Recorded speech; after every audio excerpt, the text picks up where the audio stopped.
For most, Christmas Eve is spent with family, exchanging gifts and laughter.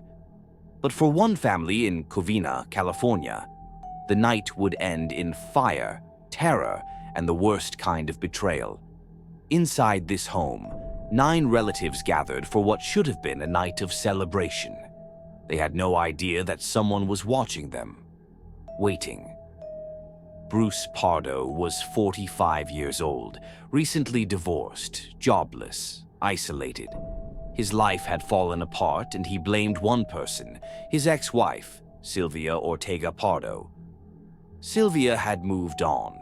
She was at her parents' house that night, surrounded by loved ones. But Bruce wasn't about to let that happen. At 11:30 p.m., there was a knock at the door. The family opened it, and standing there was Bruce Pardo, dressed as Santa Claus. In his hands was a wrapped gift, but inside was nothing that belonged under a Christmas tree. Without hesitation, Bruce pulled out a 9mm handgun and opened fire. The room filled with screams, chaos. Within seconds, 3 family members lay dead. Then, he unwrapped his gift, a homemade flamethrower. He sprayed racing fuel across the living room, setting the house ablaze. Fire spread instantly, trapping everyone inside. "Help! He's shooting! He's burning the house!" By the time firefighters arrived, it was too late. 9 people were dead, and Bruce, he was already gone. Hours later, police found Bruce at his brother's home, dead. A single gunshot wound to the head, but something was wrong. His escape plan had failed.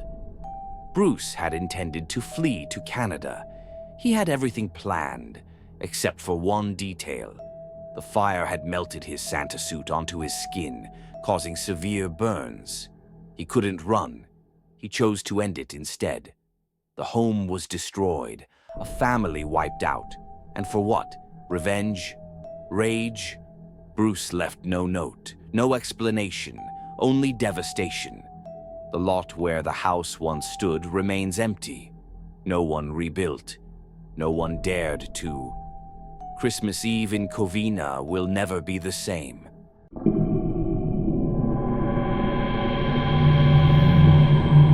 Christmas morning should be a time of warmth and joy. For the Lawson family, it was their last day alive. A father, a husband, a man known for his devotion to his family, until he became their worst nightmare. The Lawsons were a simple farming family. Charlie Lawson, a 43-year-old tobacco farmer, lived with his wife, Fanny, and their 7 children. That year, he did something unusual. He took them all into town for a family portrait, a luxury they could barely afford. No one knew why he insisted on capturing this moment, but soon everything would make sense. They were the first to die. Charlie was waiting for them. Without warning, he raised his shotgun and pulled the trigger. He then carried their bodies back to the barn, carefully, almost gently, before walking toward the house. Next was his wife. A single shot. She collapsed instantly. The younger children ran, but there was nowhere to go. Charlie moved through the house, one by one, executing his own children. Marie, 17, James, 4, Raymond, 2, Mary Lou, just 4 months old. Hours later, neighbors arrived to find the entire family dead, except for Charlie. They followed footprints into the woods where they found him, a shotgun clutched in his hands, his body lifeless. He had killed himself. Arthur, the only survivor, lived the rest of his life haunted by what his father did. To this day, no one knows why Charlie Lawson committed such an unspeakable act. Did he plan this all along? Was it guilt, insanity, or something much darker? The answers died with him, but the horror of Christmas 1929 remains.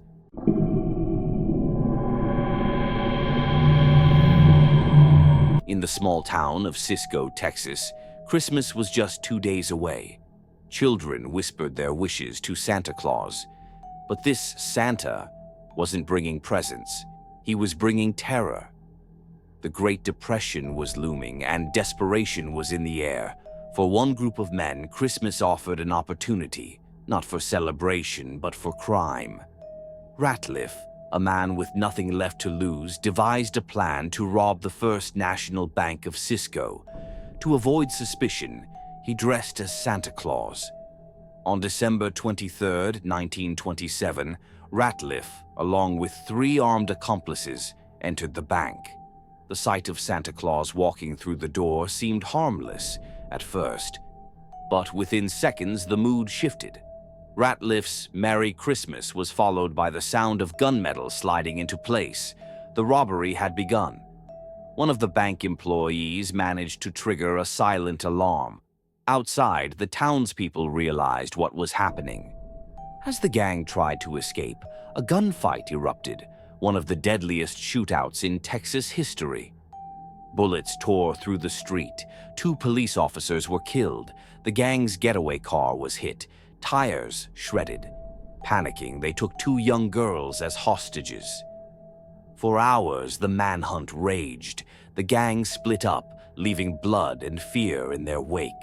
The hostages, miraculously, were left unharmed. One by one, the robbers were caught or killed.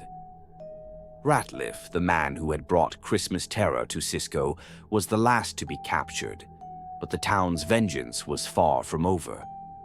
Convicted of murder, Ratliff's fate seemed sealed, but the people of Cisco weren't willing to wait for justice. On November 19, 1929, he was lynched by an angry mob, hung from a telephone pole. No one was ever charged for his death. They say the ghosts of that bloody Christmas still linger in Cisco. On quiet December nights, some claim to hear distant gunfire and the sound of boots crunching through the snow. These were not just stories. These were real families, real lives, forever changed on what was supposed to be the happiest time of the year. Which of these Christmas crimes shocked you the most? Tell us your thoughts in the comments below. If you want more real-life horror and unsolved mysteries, be sure to subscribe and hit the notification bell so you never miss a story that will keep you up at night. And remember, sometimes the scariest stories are the ones that really happened.